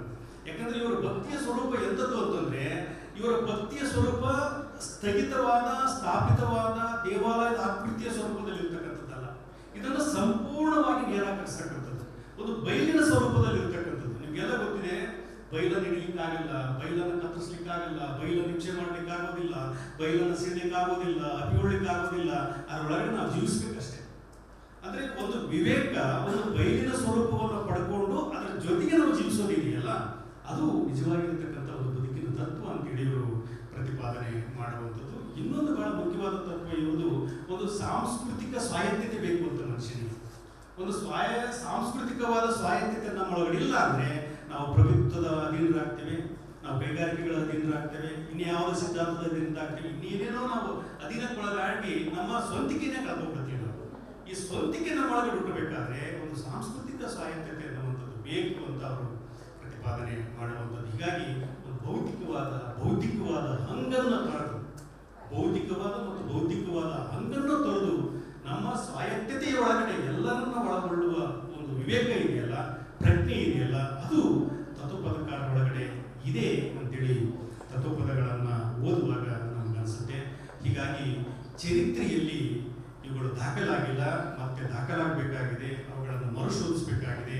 ನಮ್ಮ ಮುಂದಿನ ಒಂದು ಬದುಕು ಯಾವ ನೆಲೆಯಲ್ಲಿ ಅಥವಾ ಯಾವ ರೀತಿಯದು ಬೆಳಿಬೇಕು ಅಂತಂದ್ರೆ ತತ್ವಪದಕಾರರ ಈ ಮಾದರಿಯ ನೆಲೆಯಲ್ಲಿ ಬೆಳೆದರೆ ಒಂದು ಸೌಹಾರ್ದತೆಯ, ಸಹಬಾಳ್ವೆಯ, ಶಾಂತಿಯ ಒಂದು ಸಮಾಜ ಜನಾಂಗ ನಿರ್ಮಾಣ ಆಗಲಿಕ್ಕೆ ಸಾಧ್ಯ ಅಂತೇಳಿ ನಾನು ಅನ್ಕೊಂಡಿದ್ದೇನೆ. ಸಾಹಿತ್ಯ ಚರಿತ್ರೆ ಇದನ್ನ ಗಮನಿಸಬೇಕು ಅಂತೇಳಿ ಈ ಮೂಲಕ ನಾನು ಒತ್ತಾಯ ಕೂಡ ಮಾಡ್ತಾ ಇದ್ದೇನೆ. ಇಲ್ಲಿ ಅವಕಾಶ ಮಾಡಿಕೊಟ್ಟಿರ್ತಕ್ಕಂಥ ಸಮಾಜ ಒಂದು ದೊಡ್ಡ ಕಾರ್ಯವನ್ನು ಮಾಡಿದೆ. ನನ್ನನ್ನು ಗುರುತಿಸಿ ಅವಕಾಶ ಮಾಡಿಕೊಟ್ಟಿರ್ತಕ್ಕಂಥ ಡಾಕ್ಟರ್ ಲಲಿತಾ ಮೇಡಮ್ ಅವರು ಎಲ್ಲರಿಗೆ ನಾನು ನಮಸ್ಕಾರಗಳನ್ನು ಅರ್ಪಿಸ್ತಾ ಇದ್ದೇನೆ. ನಮಸ್ಕಾರ. ತತ್ವಪದಗಳು ಪರ್ಯಾಯ ಧಾರೆ ಎಂಬ ವಿಷಯ ಕುರಿತು ಉಪನ್ಯಾಸವನ್ನು ನೀಡುತ್ತಾ ಮನೋಭಾವಗಳನ್ನೆಲ್ಲ ಅವು ನಿರಾಕರಿಸ್ತಾನೆ ಬಂದಿದ್ದಾರೆ. ಈ ನಿರಾಕರಿಸಲು ಕಾರಣವಾಗಿರ್ತಕ್ಕಂತಹ ಚಾರಿತ್ರಿಕ ಮತ್ತು ಸಾಂಸ್ಕೃತಿಕ ಅಂಶಗಳನ್ನು ನಾವು ಮತ್ತೆ ಮರು ಪರಿಶೀಲನೆ ಮಾಡಬೇಕಾಗಿರುವಂಥದ್ದು ಇದರ ಬಹಳ ಮುಖ್ಯ ಉದ್ದೇಶ. ಅಂದರೆ ಚರಿತ್ರೆ ಬರೆದವರೆಲ್ಲ ಈಗ ಮೇಡಮ್ ಮಾತಾಡಿರುವಂಥದ್ದು ಮತ್ತು ಮೇಡಮ್ ಮಾತಾಡಿರುವಂಥ ಧ್ವನಿಗಳನ್ನು ಅವರು ದಾಖಲು ಮಾಡಿಲ್ಲ. ಆದ್ದರಿಂದ ಅವುಗಳನ್ನು ದಾಖಲು ಮಾಡಬೇಕಾಗುವಂಥ ಒಂದು ಸಾಂಸ್ಕೃತಿಕ ಸ್ವಾಯತ್ತ ಒತ್ತಾಯವನ್ನು ಈ ಸಂದರ್ಭದಲ್ಲಿ ಈ ಗೋಷ್ಠಿಯ ಮೂಲಕ ನಾವು ಮಾಡ್ತಾ ಇದ್ದೇವೆ. ಮೇಡಮ್ ಹೇಳಿದ ಧ್ವನಿಗಳು ದಾಖಲಾಗಿಲ್ಲ, ಆ ಮೇಡಮ್ ಅವರು ಹೇಳಿದ ಧ್ವನಿಗಳು ದಾಖಲಾಗಿಲ್ಲ. ಕಳೆದ 20-30 ವರ್ಷಗಳಿಂದ ಆ ಧ್ವನಿಗಳನ್ನು ಹುಡುಕ್ತಾ ಇದ್ದೇವೆ ಮತ್ತು ಆ ಕುರಿತು ಬಹಳ ಗಂಭೀರವಾಗಿ ಯೋಚನೆ ಮಾಡ್ತಾ ಇದ್ದೇವೆ. ಯಾಕೆ ಆ ಧ್ವನಿಗಳು ದಾಖಲಾಗಲಿಲ್ಲ ಅನ್ನುವಂಥ ಕಾರಣಗಳನ್ನು ಕೂಡ ನಾವು ಹುಡುಕ್ತಾ ಇದ್ದೇವೆ. ಇದು ಬಹಳ ಮುಖ್ಯವಾಗಿರ್ತಕ್ಕಂಥ ಒಂದು ಚಲನೆ. ಇದರ ಮುಂದುವರಿಕೆಯಾಗಿಯೇ ನಾವು ತತ್ವಪದಗಳನ್ನು ನೋಡಬಹುದು. ನಿಮಗೆಲ್ಲ ಗೊತ್ತಿದೆ, 17, 18, 19ನೇ ಶತಮಾನವನ್ನು ನಾವು ಕಗ್ಗತ್ತಲ ಕಾಲ ಅಂತ ಕರಿತೀವಿ. ನಾವು ಅಲ್ಲಿ ಸಾಹಿತ್ಯವೇ ಸೃಷ್ಟಿಯಾಗಲಿಲ್ಲ ಅಂತ ನಾವು ಸಾಹಿತ್ಯ ಚರಿತ್ರೆಯಲ್ಲಿ ಬರ್ತಿದ್ದೇವೆ. ಆದರೆ ಕಳೆದ 20 ವರ್ಷಗಳಿಂದ ಅಧ್ಯಯನ ಮಾಡುವಂತಹ ಈ ದ್ರಾವಿಡ ಚಿಂತನೆ ಅಂತ ಒಂದು ಹುಟ್ಟಿಕೊಂಡಿದೆ. ದ್ರಾವಿಡ ಚಿಂತನೆ ಅಂತ ಅದನ್ನು ನಾನು ಕರಿತೀನಿ, ದ್ರಾವಿಡ ಚಿಂತನೆ. ಈ ದ್ರಾವಿಡ ಚಿಂತನೆ ಮಾಡ್ತಕ್ಕಂಥವರೆಲ್ಲ ಮತ್ತೆ ಸಾಹಿತ್ಯ ಚರಿತ್ರೆಯನ್ನು ಬೇರೆ ಥರದಲ್ಲಿ ಕಟ್ಟುವ ಪ್ರಯತ್ನಗಳನ್ನು ಮಾಡ್ತಾ ಇದ್ದಾರೆ. ಆದ್ದರಿಂದ 17, 18, 19ನೇ ಶತಮಾನ ಅದು ಕಗ್ಗತ್ತಲೆ ಕಾಲ ಅಲ್ಲ, ಅದು ಬಹಳ ಅರಿವಿನಿಂದ ಕೂಡಿರುವಂತಹ, ಸ್ವಾಯತ್ತತೆಯಿಂದ ಕೂಡಿರತಕ್ಕಂತಹ ಒಂದು ಸ್ಥಾಪಿತ ಹಿತಾಸಕ್ತಿಯನ್ನ ಪ್ರಶ್ನೆ ಮಾಡುವಂಥ ದೊಡ್ಡ ಅರಿವು ಆ ಸಂದರ್ಭದಲ್ಲಿ ಹುಟ್ಟಿತು. ಅಂತ ಒಂದು ಅರಿವನ್ನು ಸೃಷ್ಟಿ ಮಾಡಿರ್ತಕ್ಕಂಥವ್ರು ತತ್ವಪದಕಾರರು ಅನ್ನುವಂಥ ಒಂದು ದೊಡ್ಡ ಚಿಂತನೆಯನ್ನು ಮಾಡಿದ್ದಾರೆ. ಎಲ್ ಬಸವರಾಜ್ ಸರ್ ಅವರು ಈ ಪ್ರಶ್ನೆಯನ್ನು ಎತ್ತಿದ್ರು, ಡಿ.ಆರ್. ನಾಗರಾಜ್ ಅವರು ಈ ಪ್ರಶ್ನೆಯನ್ನು ಎತ್ತಿದ್ರು, ಕಿರಂ ನಾಗರಾಜ್ ಅವರು ಈ ಪ್ರಶ್ನೆಯನ್ನು ಎತ್ತಿದ್ರು, ನಟರಾಜ್ ಪೂದಾಳ್ ಅವರು ಈ ಪ್ರಶ್ನೆಯನ್ನು ಎತ್ತಿದ್ರು. ಜೊತೆಗೆ ಸರ್ಕಾರವು ಕೂಡ ಅದಕ್ಕೆ ಹೆಚ್ಚು ಒತ್ತಾಸೆಯನ್ನು ನೀಡಿ ಒಂದು 35ರಿಂದ 40 ತತ್ವಪದಕಾರರ ಸಂಪುಟಗಳನ್ನು ಇವತ್ತು ನಮಗೆ ಸಂಪಾದನೆ ಮಾಡಿ ನಮ್ಮ ಜೊತೆಗೆ ಇಟ್ಟಿದ್ದಾರೆ. ಇವುಗಳನ್ನು ನಾವು ಈಗ ಸಾಹಿತ್ಯಚರಿತ್ರೆಯಲ್ಲಿ ಅವುಗಳನ್ನು ದಾಖಲು ಮಾಡುವಂಥದ್ದು ಮತ್ತು ಅವು ಏನನ್ನು ಧ್ವನಿಸ್ತಾ ಇದ್ದಾವೆ, ಏನನ್ನು ಹೇಳ್ತಾ ಇದ್ದಾವೆ ಅನ್ನುವಂಥದ್ದನ್ನು ನಾವು ಚಿಂತನೆ ಮಾಡಬೇಕು. ಎಲ್ ಬಸವರಾಜ್ ಸರ್ ಅವರು ಹೇಳಿದ ಒಂದು ಮಾತನ್ನು ಇಲ್ಲಿ ದಾಖಲಿಸಬೇಕು. ಬಹಳ ಮುಖ್ಯವಾಗಿರ್ತಕ್ಕಂಥ ಮಾತದು. ತತ್ವಪದಕಾರರಿಗೆ ಸಂಬಂಧಿಸಿದ ಹಾಗೆ, ಕೆಳಗಿರುವ ಜನ ಕೇಳಲೆಂದು ಮೋಡದ ಮೇಲಿಂದ ಹೇಳಿದವುಗಳಲ್ಲ, ಸಮಾಜದ ಎಲ್ಲ ಸ್ತರಗಳನ್ನು ಪ್ರತಿನಿಧಿಸುವ ಕಣ್ಣೆಲೆಯಂತ ಪ್ರಾತಿನಿಧಿಕ ಪ್ರಜಾವರ್ಗದಿಂದ ತನ್ನಿಂದ ತಾನಾಗಿಯೇ ತನಗಾಗಿಯೇ ಉಸಿರಿದ ಬಾಳಿನ ಪರಮ ಆಗಮಗಳಿವು ಅನ್ನೋ ಒಂದು ಪದವನ್ನು ಬಳಸ್ತಾರೆ. ಪರಮ ಆಗಮಗಳಿವು ಅಂತ ಕರೀತಾರೆ.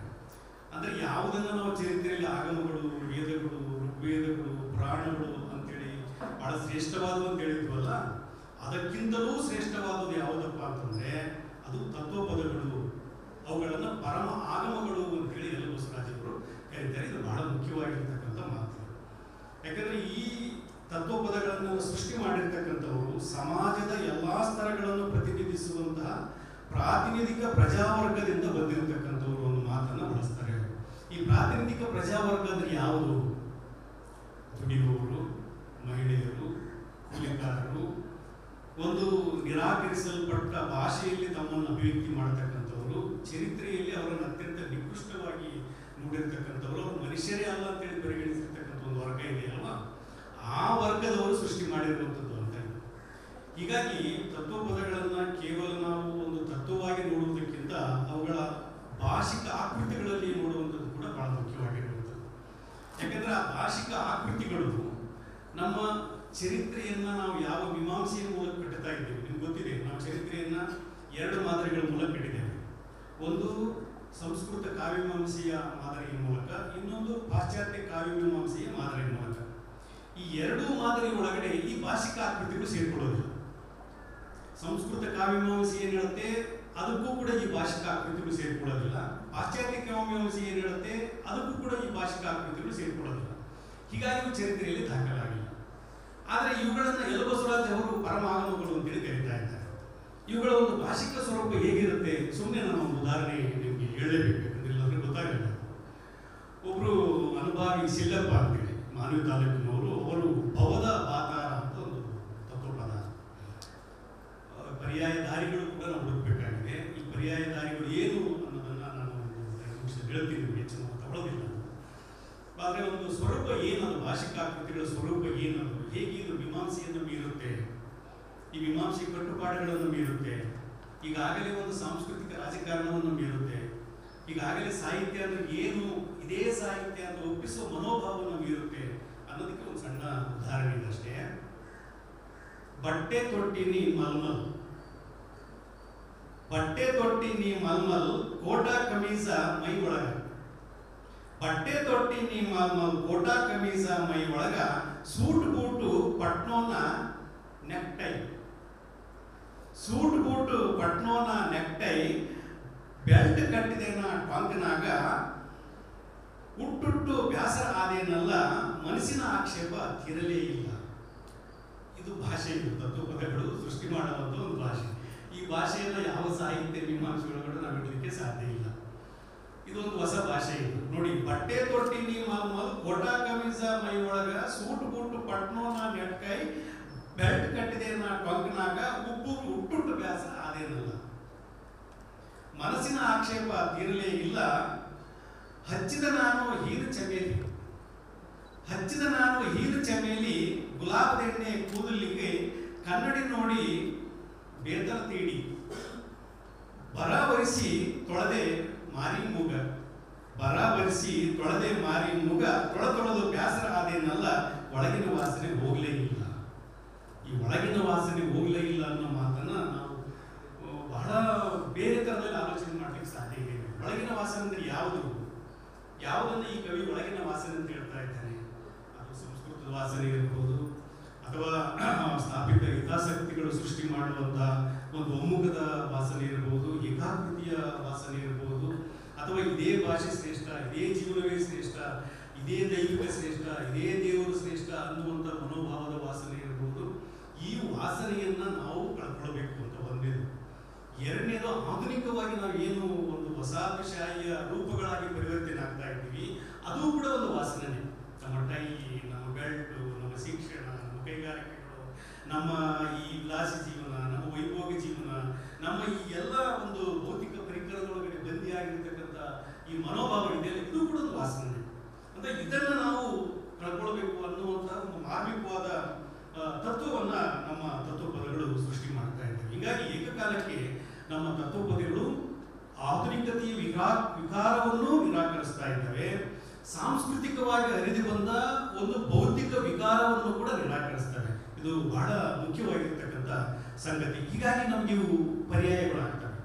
ಮುಂದೆ ನಾವು ಜೀವನವನ್ನು ಕಟ್ಟಿಕೊಳ್ಬೇಕಾದ ಹೇಗೆ, ಸಾಹಿತ್ಯವನ್ನು ಕಟ್ಟಿಕೊಳ್ಬೇಕಾದ ಹೇಗೆ, ಒಂದು ಭಾಷಿಕ ಆಕೃತಿಗಳನ್ನು ಕಟ್ಟಿಕೊಳ್ಬೇಕಾದ ಹೇಗೆ ಅನ್ನೋದಕ್ಕೆ ಇವು ಅತ್ಯುತ್ತಮವಾಗಿರ್ತಕ್ಕಂಥ ಒಂದು ಪರಿಹಾರಗಳು ಆಗ್ತವೆ ಅಂತೇಳಿ ನಾನು ಭಾವಿಸಿಕೊಂಡಿದ್ದೇನೆ. ಇನ್ನೊಂದು ತತ್ವಪದವನ್ನು, ಸುಮ್ಮನೆ ಬಹಳ ಜನಪ್ರಿಯವಾದ ಒಂದು ತತ್ವಪದ ಇದು. ಮಾನಗೇಡಿ ಮಂದಿ ಹುಟ್ಟಿ ಮರ್ತ್ಯ ಕೆಡಿಸ್ಯಾರು, ಮಾನಗೇಡಿ ಮಂದಿ ಹುಟ್ಟಿ ಮರ್ತ್ಯ ಕೆಡಿಸ್ಯಾರು, ಉಡಾಳ ಮಂದಿ ಊರೊಳಗ ಇಡಿಯಲ್ಲಿ ಹೋದಾರು. ಈ ಉಡಾಳ ಮಂದಿ ಯಾರು ಅಂತ ನಾವು ಯೋಚನೆ ಮಾಡಿದ್ರೆ ಗೊತ್ತಾಗುತ್ತೆ. ಮಾನಗೇಡಿ ಮಂದಿ ಹುಟ್ಟಿ ಮರ್ತ್ಯ ಕೆಡಿಸ್ಯಾರು, ಉಡಾಳ ಮಂದಿ ಊರೊಳಗ ಇಡಿಯಲ್ಲಿ ಹೋದಾರು, ಪತ್ತೆ ಮಾಡ ಉತ್ತಮರೆಲ್ಲ ಎತ್ತ ಹೋದಾರು.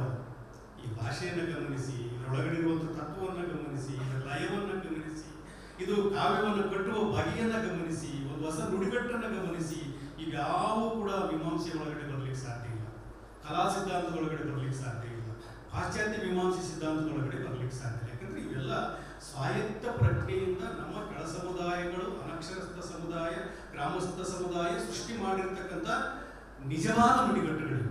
ಹೀಗಾಗಿ ಈ ತರದ ಒಂದು ಭಾಷೆಯನ್ನ ತತ್ವಪದಕಾರಗೊಳಿಸಲಿಕ್ಕೆ ಸಾಧ್ಯ ಆಗಿರುವಂಥದ್ದು. ಮಾನಗೇಡಿ ಮಂದಿ ಹುಟ್ಟಿ ಮರ್ತ್ಯ ಕೆಡಿಸ್ಯಾರೋ, ಉಡಾಳ ಮಂದಿ ಊರೊಳಗ ಇಡಿಯಲ್ಲಿ ಹೋದಾರೋ, ಪತ್ತೆ ಮಾಡ ಉತ್ತಮರೆಲ್ಲ ಎತ್ತ ಹೋದಾರೋ. ಯಪ್ಪ ಯಪ್ಪ ಪತ್ತೆ ಮಾಡ ಉತ್ತಮರೆಲ್ಲ ಎತ್ತ ಹೋದಾರೋ, ಗ್ಯಾಪ್ ಹೊಡೆಯ ಹಾಪದವರು ಎಚ್ಚಾದಾರೋ, ಗ್ಯಾಪ್ ಹೊಡೆಯ ಹಾಪದವರೆಲ್ಲ ಎಚ್ಚಾದಾರೋ. ಪುಡಾರಿ ಪುಡಾರಿ ಮಂದಿ ಹೋಗಿ ದರೋಡಿ ಮಾಡ್ಯಾರೋ, ಪುಂಡು ಪುಂಡು ಮಂದಿ ಹೋಗಿ ಚಂಡಿ ಆಡ್ತಾರೋ. ಸುಮ್ಮನೆ ಈ ಮಾತುಗಳನ್ನ ಗಮನಿಸಿದರೆ, ಈ ಸಾಲುಗಳನ್ನ ಗಮನಿಸಿದರೆ ನಮ್ಗೆ ಗೊತ್ತಾಗುತ್ತೆ ತತ್ವಪದಕಾರರ ಶಕ್ತಿ ಏನು ಅಂತೇಳಿ. ಮುಂದೆ ಒಂದು ಸಾಲು ಬರ್ತೇನೆ, ಅವರು ಬಹಳ ಮುಖ್ಯವಾದದ್ದು. ಈಗಿನ ಸಾಹುಕಾರರೆಲ್ಲ ಹ್ಯಾಂಗಾದಾರೋ, ಈಗಿನ ಸಾಹುಕಾರರೆಲ್ಲ ಹ್ಯಾಂಗಾದಾರೋ, ಬಡವನ ಹೆಂಡತಿ ಚೆಲುವಿ ಇದ್ರೆ ಬಡ್ಡಿ ಕೊಡುವಾರು. ಈಗಿನ ಸಾಹುಕಾರರೆಲ್ಲ ಹ್ಯಾಂಗಾದಾರೋ, ಬಡವನ ಹೆಂಡತಿ ಚೆಲುವಿ ಇದ್ರೆ ಬಡ್ಡಿ ಕೊಡುವಾರು. ಲೆಕ್ಕ ಪಕ್ಕ ಎಲ್ಲದ ಇವರು ಖಾತೆ ನಡೆಸ್ಯಾರು, ಹೋತಿನಂಗ ಜೋತುಕೊಂಡು ಅಲ್ಲೇ ಕುಂತಾರು, ಹೋತನಂಗ ಜೋತುಕೊಂಡು ಅಲ್ಲೇ ಕುಂತಾರು. ಇದನ್ನ ಒಂದು ಪ್ರಭುತ್ವದ ಮಾದರಿಗೆ, ಧರ್ಮದ ಮಾದರಿಗೆ, ಅಥವಾ ಈಗ ಧರ್ಮದ ಅಫೀಮನ್ನು ಬಿತ್ತುತ್ತಾ ಇರ್ತಕ್ಕಂಥ ಮಾದರಿಗೆ ಇದನ್ನೆಲ್ಲ ನಾವು ಹೋಲಿಸ್ಬೋದು. ಹೀಗಾಗಿ ಮದ್ಯದ ಮೇಲೆ ದಾಳಿ ನಡೆದಾವು ಅಣ್ಣ ಅನ್ನುವಂಥ ಮಾತನ್ನ ಅವರು ಹೇಳುವಂಥದ್ದು. ಅಂದ್ರೆ ಈ ಕಾರಣಕ್ಕಾಗಿ ಈ ತರದ ರಚನೆಗಳನ್ನ, ಈ ತರದ ಭಾಷಿಕ ಆಕೃತಿಗಳನ್ನ, ಈ ತರದ ಒಂದು ಚಿಂತನೆಯನ್ನ ನಾವು ಮತ್ತೆ ನಮ್ಮ ಶಿಕ್ಷಣದಲ್ಲಿ ಅಳವಡಿಸಬೇಕಾಗಿರುವಂಥದ್ದು, ಪಠ್ಯಗಳಲ್ಲಿ ಅಳವಡಿಸಬೇಕಾಗಿರ್ತಕ್ಕಂಥದ್ದು, ಸಾಹಿತ್ಯದಲ್ಲಿ ಅಳವಡಿಸಬೇಕಾಗಿರುವಂಥದ್ದು ಬಹಳ ಮುಖ್ಯವಾದ ಸಂಗತಿ ಅಂತ ನಾನು ಭಾವಿಸ್ಕೊಂಡಿದ್ದೇನೆ. ಇನ್ನೊಂದು ತತ್ವಪದ ಇದೆ, ಮುಡಿಚೆಟ್ಟಿನೊಳು ಬಂದು ಮುಟ್ಟಿ ತಟ್ಟಿ ಅಂತೀರಿ. ಇದು ಕೂಡ ನಾವು ಗಮನಿಸಬೇಕಾಗಿರುವಂಥದ್ದು. ಮುಡಿಚೆಟ್ಟಿನೊಳು ಬಂದು ಮುಟ್ಟಿ ತಟ್ಟಿ ಇರ್ತೀರಿ, ಮುಡಿಚೆಟ್ಟು ಎಲ್ಲಾದ ಹೇಳನ್ನ ಮುಟ್ಟಾದ 3 ದಿನಕ್ಕ ಹುಟ್ಟಿ ಬಂದೀರಿ. ನಾವು ಹೆಣ್ಣನ್ನು ಅನೇಕ ಬಗೆಯಲ್ಲಿ ನಿರಾಕರಿಸ್ತಾ ಇರ್ತೀವಿ. ಮೇಡದವರು ಬಹಳ ಸೂಕ್ಷ್ಮವಾಗಿ ಆ ಮಾತುಗಳನ್ನು ಹೇಳಿದರು. ಈಗಲೂ ಕೂಡ ಪುರುಷನ ಮನೋಭಾವಗಳು ಅವು ಹಾಗೆ ಇದ್ದಾವೆ, ಯಜಮಾನಿಕೆ ಸ್ಥಿತಿಯಲ್ಲೇ ಇದ್ದಾವೆ. ಆದ್ದರಿಂದ ಇದನ್ನು ಎಷ್ಟು ಸೂಕ್ಷ್ಮವಾಗಿ ನಿರಾಕರಿಸ್ತಕ್ಕಂಥ ಚರಿತ್ರೆಯಲ್ಲಿ ಅನೇಕ ಜನ ಕಳ್ಳವಿದ್ಯೆಗಳನ್ನು ಮಾಡಿ ಹೀಗೆ ಪ್ರಶ್ನೆ ಮಾಡುವಂತಹ ಒಂದು ಸಾಂಸ್ಕೃತಿಕ ಸ್ವಾಯತ್ತತೆಯನ್ನು ಸ್ಥಾಪಿಸಿ ಅಂತರಂಗದ ದರ್ಶನದ ಹಿನ್ನೆಲೆಯಲ್ಲಿ ಅದರ ಭಾಷಿಕ ಆಕೃತಿ, ಅದನ್ನು ನಾವು ಹೇಗೆ ಅರ್ಥ ಮಾಡ್ಕೋಬೇಕು ಎಂಬ ಪರ್ಯಾಯ ದಾರಿಗಳನ್ನು ನಮಗೆಲ್ಲರಿಗೂ ತಿಳಿಸ್ಕೊಟ್ಟಂತಹ ಡಾಕ್ಟರ್ ರಾಜಶೇಖರ ಹಳೆಮನೆ ಸರ್ ಅವರಿಗೆ ನಿಮ್ಮೆಲ್ಲರ ಪರವಾಗಿ ಧನ್ಯವಾದಗಳು. ಈಗ 3 ಉಪನ್ಯಾಸಗಳ ಮೇಲೆ ಒಂದು ಸಂವಾದ ಅಥವಾ ಚರ್ಚೆ ಇರ್ತದೆ.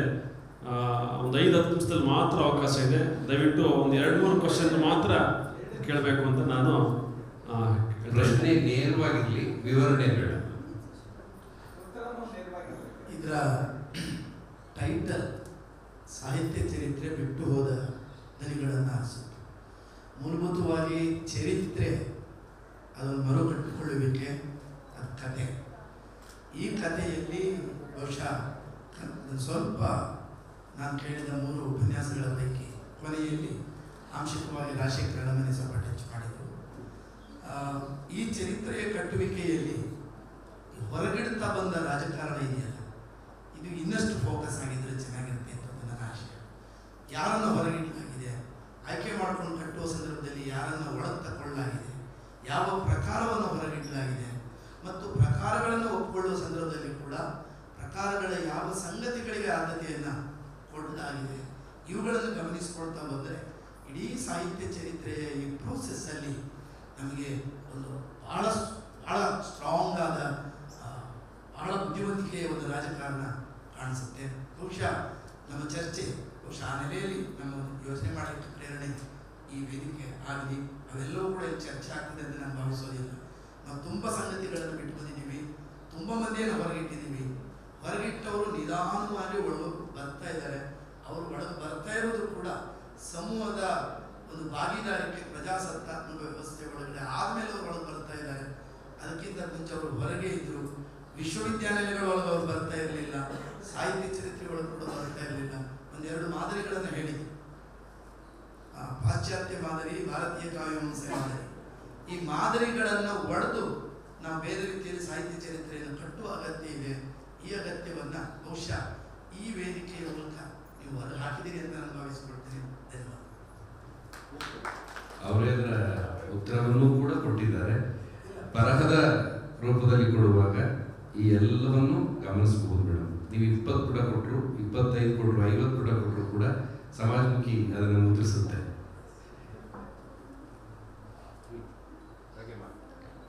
ನಮಸ್ತೆ, ನನ್ನ ಹೆಸರು ಭಾಗ್ಯಶ್ರೀ. ಈಗ ಜನಪದ ಸಾಹಿತ್ಯದ ಬಗ್ಗೆ ಹೇಳಿದ್ರು ಅವರು.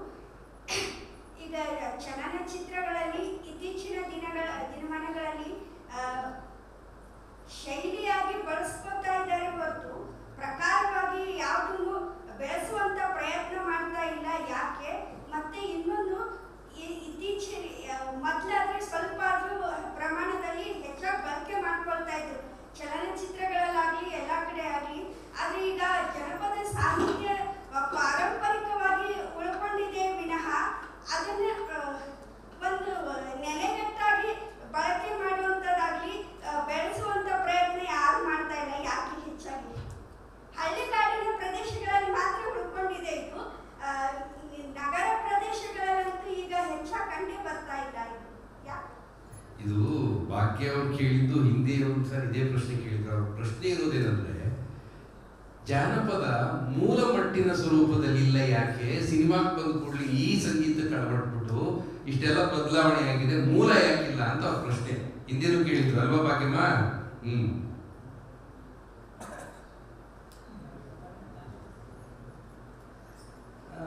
ಭಾಗ್ಯ ಅವರು ಕೇಳಿದ ಪ್ರಶ್ನೆ, ಈ ಮೂಲ ಅಂತ ಒಂದಿದೆಯಲ್ಲ, ಜನಪದ ಮೂಲ ಸ್ವರೂಪದಲ್ಲಿ ಉಳ್ಕೊಂಡಿದೆಯಾ, ಉಳಿಸ್ಬೇಕಾಗಿದೆಯಾ, ಯಾವ ರೀತಿ ಉಳಿಸ್ಬೇಕು ಅನ್ನೋ ಪ್ರಶ್ನೆ.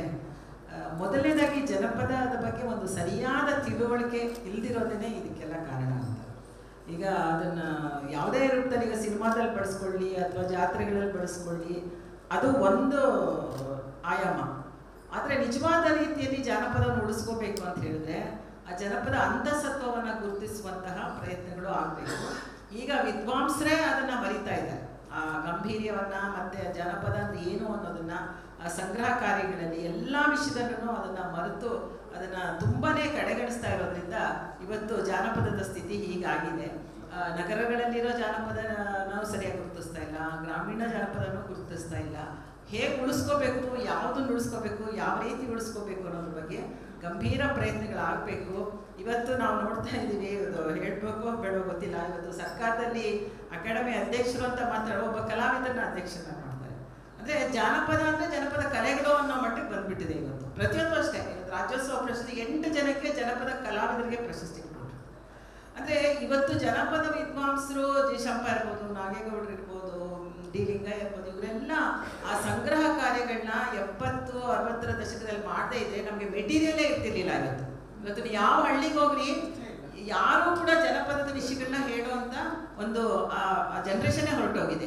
ಹೀಗಿರುವಾಗ ಅವರು ಮೂಲಭೂತವಾಗಿ ಈ ಸಾಮಗ್ರಿನ ಉಳಿಸ್ಕೊಟ್ರಲ್ಲ, ಅದನ್ನ ಹೇಗೆ ನಾವು ವಿಶ್ಲೇಷಿಸಬೇಕು, ಅದರಲ್ಲಿ ಯಾವುದನ್ನು ಅಳವಡಿಸ್ಕೋಬೇಕು ಅನ್ನೋದ್ರ ಬಗ್ಗೆ ಈಗಿನ ವಿದ್ವಾಂಸರು ಕೂಡ ಗಂಭೀರವಾದ ಪ್ರಯತ್ನ ಪಡ್ತಾ ಇಲ್ಲ. ಇದು ನಿಜಕ್ಕೂ ಒಂದು ತುಂಬ ಶೋಚನೀಯವಾದಂತಹ ಸಂಗತಿ. ಇದು ಬಿಟ್ಟು ಹೋದ ದನಿಗಳು ಅಂದರೆ ಇದು ಕೂಡ ಬಿಟ್ಟು ಹೋಗಿರೋ ದನಿಗಳನ್ನೇ ಸೇರುತ್ತೆ ಅಂತ ಹೇಳೋಕ್ಕೆ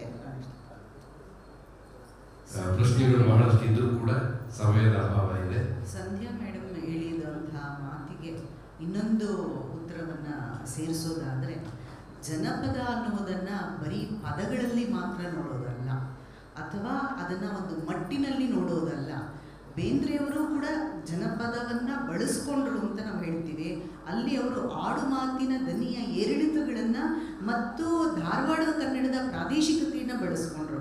ಜನಪದ ಅನ್ನೋದನ್ನ ನಾವು ಬರೀ ರಂಗೋಲಿ ಒಳಗಡೆಗೆ ಅಥವಾ ಚಿತ್ರಗಳಲ್ಲಿ ಈ ಕಲೆಯಲ್ಲಿ ನೋಡದೆ ಬದುಕಿನ ಒಂದು ಮೂಲ ದೃಷ್ಟಿಯ ನೆಲೆಯಲ್ಲಿ ನೋಡಿದಾಗ ನಾವು ಇವತ್ತೇನು ಪಂಚತಂತ್ರದ ಕಥೆಗಳು ಇತ್ಯಾದಿಗಳನ್ನ ನೋಡ್ತೀವಲ್ಲ, ಅವೆಲ್ಲವೂ ಕೂಡ ಜನಪದದಿಂದನೇ ಬಂದಿದ್ದು. ಅದು ಬೇರೆಯ ಸ್ವರೂಪವನ್ನು ತಾಳ್ತಾ ಇದೆ. ನೀವು ಬರೀ ಒಂದು ಕಾಂಕ್ರೀಟ್ನ ನೆಲೆಯಲ್ಲಿ ನೋಡ್ದೇನೆ ಅದನ್ನ ಬೇರೆ ಬೇರೆ ರೂಪ ಹೇಗೆ ತಾಳ್ತಿದೆ. ದೇವದೂರು ಮಾದೇವ ಎಷ್ಟು ಚೆನ್ನಾಗಿ ಜನಪದದ ಅಮೂರ್ತ ಕಲ್ಪನೆಯನ್ನ ಬಳಸಿಕೊಂಡು ತನ್ನ ಕಥೆಯನ್ನ ಕಟ್ಟಿದ್ರು ಅನ್ನೋದನ್ನ ಗಮನಿಸಿದ್ರೆ ಜನಪದವನ್ನ ವ್ಯಾಖ್ಯಾನಿಸಿಕೊಳ್ಳಬೇಕಾಗಿರುವ ಕ್ರಮ ಬದಲಾಗಬೇಕಾಗಿದೆ ಇವತ್ತು.